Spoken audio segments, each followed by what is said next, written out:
Là, je peux filmer. Célestin, tu peux me remettre chargé lui? Allez, bonjour, Team Argo. Argo, société de kilométrage? C'est une société de production. Et puis sinon, c'est Adventure Race, Game Orienteering. Déjà, on a eu la bande mal. C'est là où c'était une boîte d'inscription en ligne. On a sur les sponsors là.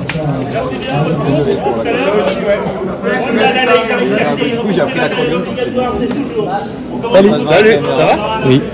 Présentez-vous rapidement. Moi, Aurélien, j'habite en Savoie et je cours régulièrement avec Daniel sur les gars. Je viens de Lille, par contre, et puis je fais régulièrement la mercenaire avec Daniel. Et encore une fois, je suis dans l'équipe Argo. Grosse expérience. Ouais, ça va. Là, je suis accompagnateur et j'emmène ma fille, je suis content. Et puis, notre Aurélien, c'est lui le gagman. Ce qui serait bien, c'est qu'on prenne le temps après. Laura. Ah oui, c'est moi, ça. Dis-moi la chronique. Adventure Racing, Game Orienteering. Attends, tout à l'heure. La bonne course, les gars. Merci. On n'a pas le temps! On n'a pas le temps, on va en prologue. Eh ben, go, allez-y, allez-y. On va à la basse? Ouais. Et il y aura la joint aussi là-bas? Ouais. Voilà.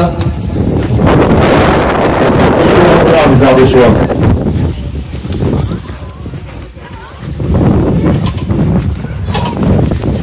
Je fais l'interview de la droite? Ouais.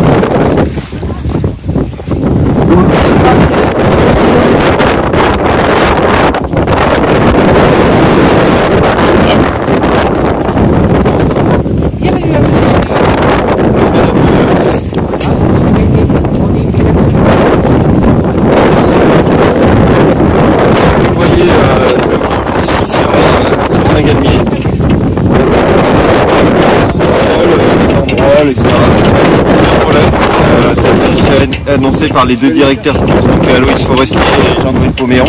Ils ont revu un peu leur temps à la baisse parce que en face, vent du sud, donc très fort, sur l'axe de la Vallée, on sera tout à l'heure sur le live.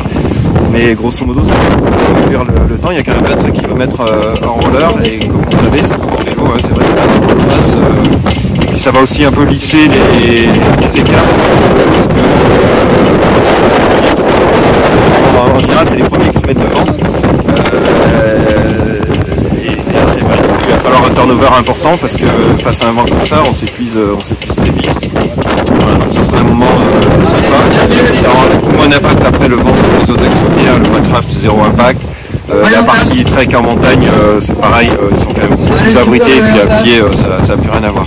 Donc voilà, là on va s'avancer sur la ligne des portraits, les vérifications.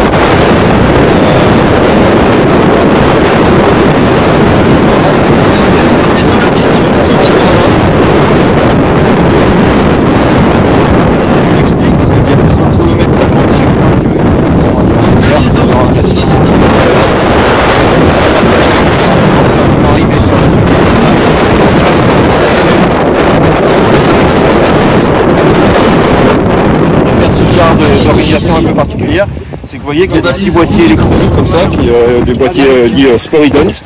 Donc là, vous voyez, c'est effacé contrôlé, ça veut dire qu'on efface les doigts électroniques. On peut voir ici, là, chaque équipier a un doigt.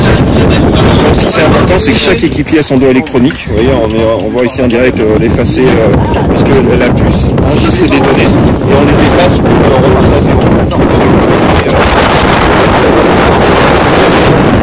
Là, au départ, on a le team Vaillantas Outdoor 07. Très grosse expérience de raideuse. Plus de 30 ans, elle a fait plusieurs fois des coupes du monde, des championnats du monde. Elle a été longtemps dans le team espagnol DOF. Le Minecraft avec dedans ils sont assemblés avec Team Vaillantas qui est le team originel de Jean-Noël Poméon, un des directeurs de course. Et on fait des entraînements avec les soirs dans l'Ardèche.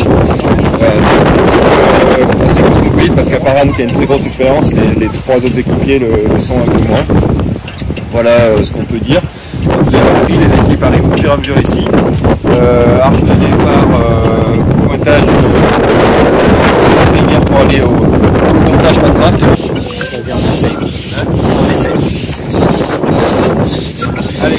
sur la suite de ce live, donc sur la manche européenne de Rennes, sur le jeu Rennes, l'équipe Red Alp qui arrive, donc les Grenoblois, très bon club français.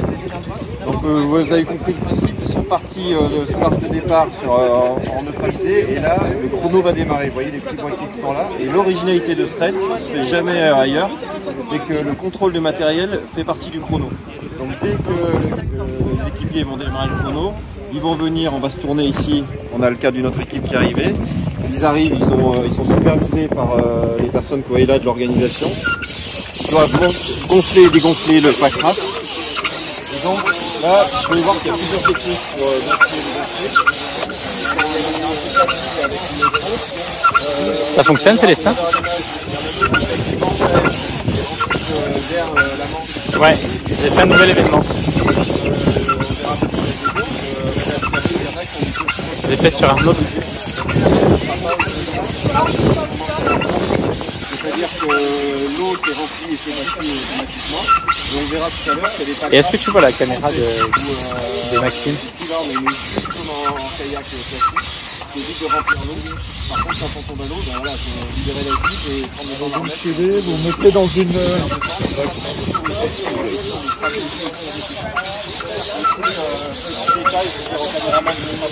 Allez, c'est bon là!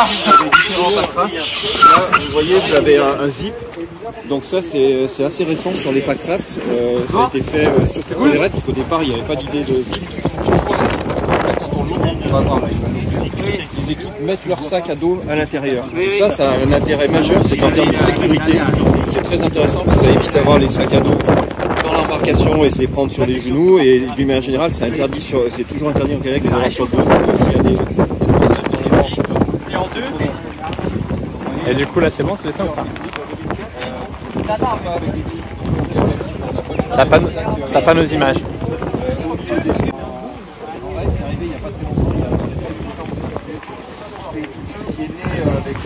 Les chasseurs et les pêcheurs en Scandinavie, les gens qui allaient dans les grands lacs pour aller pêcher, chasser, voilà. Et on s'est dit que c'était hyper sympa pour les raids, ça fait partie de l'aventure.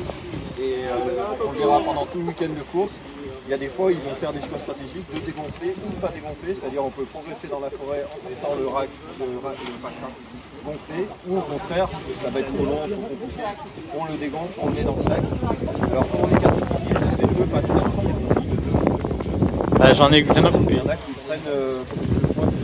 Ouais. C'est un petit packraft on va s'avancer avec le caméraman, on va regarder les sacs. Vous voyez là, c'est des sacs qui sont gérés par l'organisation. Il y a absolument tout qui est mis dedans. Eux, ils ont fait l'effort d'acheter les sacs officiels de l'organisation championnat du monde, championnat d'Europe. Donc dedans, on a les gilets de sauvetage, on a les pagaies, on a les casques obligatoires, puisqu'on va avoir des classes 3. J'en parlerai un peu plus tard dans le week-end, ce que c'est les classes de rivière. Et donc, il y a absolument tout le matériel avec l'organisation, le prend en charge dans le moment. Et à partir de maintenant, ce sac-là, ils vont le retrouver plus tard dans l'organisation de la course sur le départ de la section packraft qui sera à Saint-Pierre-de-Bœuf sur le stade d'Olive. Donc ça, les coureurs n'ont pas à le gérer, mais vous verrez qu'ils ont des sacs à dos où une fois qu'ils partent avec, des fois, en forêt, ils doivent porter les packraft. Donc on peut recommencer un petit peu. Voilà c'est ça? Ce qu'ils sont en train de gonfler là, ce sont comme des petits matelas de sol, en fait, ça sert à mettre sur le fond du packraft. Donc on va aller voir eux qui ont des packraft pompés. Et je vais en parler tout à l'heure, le système des manchères, donc très intéressant, c'est ça, vous voyez, on gonfle l'air, c'est à l'ancienne, et on appuie pour faire entrer. Alors c'est pas ce qu'il y a de plus rapide, c'est ce qu'il y a de plus léger par contre, parce qu'à la différence d'une pompe à pied ou autre, ben, c'est beaucoup plus léger, on ne peut pas faire plus léger que ça. Par contre c'est fastidieux, c'est plus long. L'idéal, encore une fois, c'est le petit moteur gonfleur, mais ça, on n'est pas sûr que ça soit autorisé à l'avenir. Donc dans l'ordre, avec normalement on est censé mettre le matelas, le fond du packraft en premier, avant de gonfler tout le reste. Et donc l'orga vérifie qu'ils ont bien tout le matos. Les pagaies, puisqu'on est là, je pense que c'est intéressant, les pagaies sont en plusieurs grains. Et après, quand on les porte sur le sac à dos, bah, c'est compliqué. Si on avait une seule pagaie comme c'est plus d'habitude en kayak, ça serait beaucoup trop haut, beaucoup trop encombrant. Donc les gens ont plusieurs, les coureurs ont plusieurs grains et ils assemblent les pagaies sur un sac. Donc voilà, le team Red Alp peut fait le choix d'avoir un matériel léger et donc faire que la pompe, la manche à air, pardon. On va vérifier de la léger. Donc vous avez compris le système, tout est bien compliqué, on vérifie aussi, comme ça parler, en plus avancer si tu veux avec moi, les normes qui parlaient de sécurité, c'est très important. Donc vous voyez aussi les unités de kayak qui sont des normes européennes. Et c'est un peu un cas particulier, nous, dans les raids, c'est qu'on impose une norme plus contraignante sur les gilets de sauvetage. Pour tout ce qui est pack-craft, il faut que ça soit 70 newtons. Pourquoi? Parce qu'on est sur de la vraie ou vive en général, et par rapport au kayak classique qu'on fait, ou au canoë classique qu'on fait, c'est en dessous de 3. Tout ça, c'est contrôlé par le staff de l'organisation. Ça fait partie de ma obligatoire.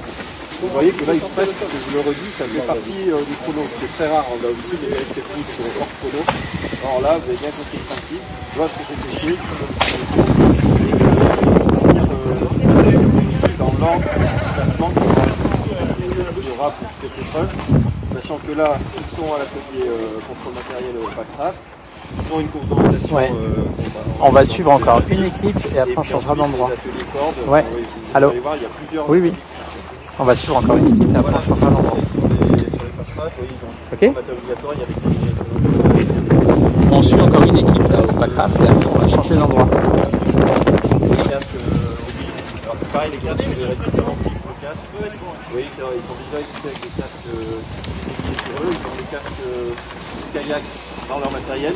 Et il y a encore quelques casques qui ont la norme pour les 3 activités, c'est-à-dire VTT, montagne et kayak. Donc vous verrez qu'il y a des casques. On va voir là-bas au loin tout le parti peut pas avec leur casque configuration montagne puisqu'ils ont un atelier-corde et c'est ce que le règlement devait imposer. Donc voilà en action le team Redal, qui est un très gros club, le plus gros club français aujourd'hui, qui sont basés essentiellement sur Grenoble, avec beaucoup de profs de PS qui ont fait la section, dont Mathieu Foucadier qu'on voit qui est en train de s'allonger sur le Pack-Craft pour le dégonfler, le fondateur du club. Et comme vous avez vu, ils se déplacent notamment sur le championnat de France Jeunes, qui sont un gros club de jeunes. Ils arrivent à et ils ont très résultats. C'est aussi ce qui est sympa dans le raid, c'est que vous voyez que là, ils ont deux de leurs profs de PS.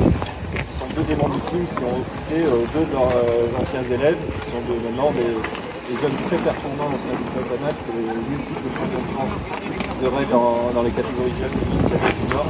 Là vraiment on a deux jeunes très forts et ça fait super plaisir de voir avec leurs points et une génération forcément plus tard. Voilà pour le live. On va voir les bénévoles. Allez, on va aller voir Véry. Les bénévoles, les faire parler, leur demander un peu quels sont leur rôle. La personne qui a le médecin. Là, ils sont sur la norme matérielle, on voit en live. On se met de l'autre côté. La vérification. C'est pour quelle équipe les derniers qui viennent d'arriver? Il peut y avoir des pénalités ou voire même pour les. Attends. Tu es que notre ami c'est la formation. Quelle est ta fonction ce week-end sur le raid? Là, je dois guider le médecin toute la course. Les 17 heures jusqu'à la fin de la course et dans le véhicule du médecin. Et on sera prêt à intervenir sur l'ensemble du parcours. Donc, on a préparé les cartes et puis on verra en fonction de l'évolution de la course. On a déjà les points stratégiques qu'on va se mettre. Ça peut évoluer en fonction de. C'est pour qui agréable avec eux. Pareil, c'est le même. C'est pas les Belges, ça. Donc là, on est en contrôle matériel. Quel est ton prénom? Serge. Serge. Quel est ton rôle là? Je contrôle les gilets. Ça va, c'est bien conforme. Il doit avoir une norme. Voilà, c'est ça. Voilà. 70 newtons pour qu'il soit vraiment sécurité. Ok, merci. Donc là, ça va être problématique pour les équipes parce que alors qu'ils ont eu maintes newsletters, maintes informations, a priori il y a 2 gilets qui ne sont pas conformes, mais c'est la sécurité. C'est ce qu'on appelle les règles techniques et de sécurité de la fédération. Et là, ils n'ont que 2 choix possibles. C'est soit de se débrouiller avant le départ officiel cet après-midi, avant la course, d'en trouver un aux normes. Soit ils n'auront pas le droit de prendre le départ de la section et ils auront une très grosse pénalité. Donc là, ça commence mal pour cette équipe-là de ne pas avoir du matériel répondant aux normes de sécurité. On va terminer à notre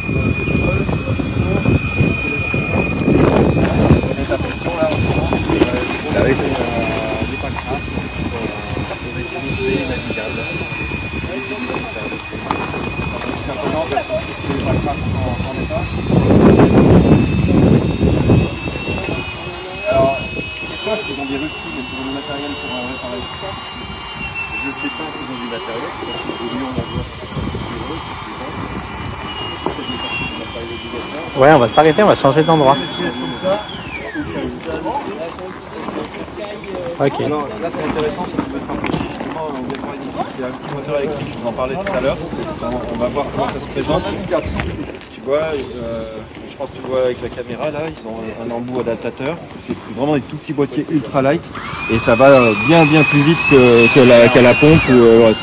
Le seul inconvénient de ce système là, c'est que c'est pas infini puisque une fois qu'on est parti, on est en autonomie et on peut le gonfler à peu près 3 fois, 4 fois éventuellement. Mais c'est pas infini, alors que la pompe, on peut s'en servir autant de fois qu'on veut. Mais vous avez vu, par contre, c'est ultra light, ça prend pas de place. Il y a un petit débat au niveau des règles mondiales et de la Fédération française. Comme c'est un moteur et que normalement c'est un sport sans moteur, ça fait quand même débat. Donc comme c'est assez nouveau, c'est autorisé, mais il y a une réflexion en cours. Et je parlais tout à l'heure du matériel obligatoire et est-ce que vous avez le matériel de réparation. C'est vrai que c'est pas dans le matériel obligatoire.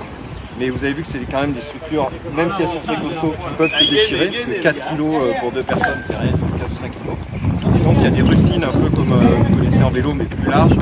Si jamais on déchire le pâte-crâne, en général, les équipes ont prévu et vont en mettre, mais là on perd beaucoup de temps, parce qu'il faut le temps de mettre la colle, que ça sèche, etc. Et là, c'est la solution fortune, c'est ça, où il faut pouvoir naviguer, tout faire rapide. Il n'y a pas trop de solutions. Alors on va arrêter le live là, je pense, pour le moment. On va se retrouver aux ateliers corps. À tout à l'heure.